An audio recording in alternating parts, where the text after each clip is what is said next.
folks. America first. It became one of Donald Trump's signature battle cries on the trail, but 100 days into his presidency, America first is colliding with harsh reality. From Syria to North Korea, forces beyond his control pulling Trump's gaze away from home and his core principles, and worrying some of his true believers. Jim Oliphant is on the story. Well, as a candidate, Trump touted staying out of foreign entanglements, border security, and ripping up trade deals to make them more favorable to American companies. Well, as they say in the commercials, life comes at you fast. And like any president, Trump has had to deal with some crises that he wasn't counting on, namely Syria, North Korea.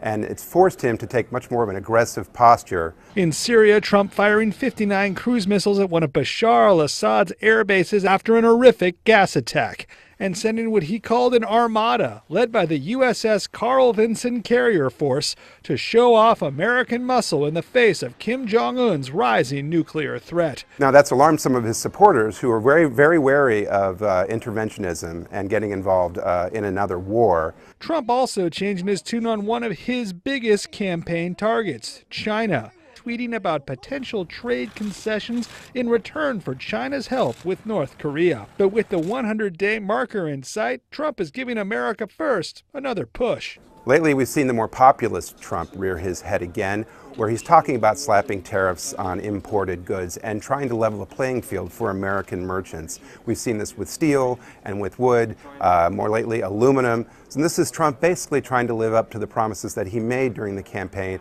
about supporting American business. But Oliphant says Trump's first 100 days have clearly changed the game.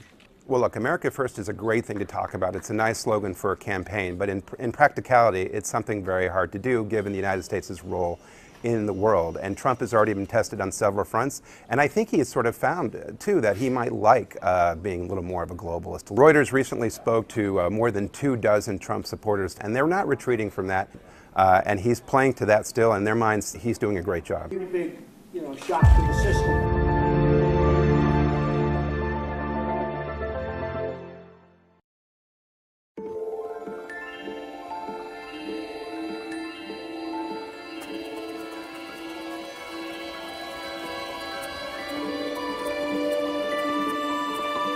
What we do every night is like something out of a strange dream, except that the next morning, it all makes sense.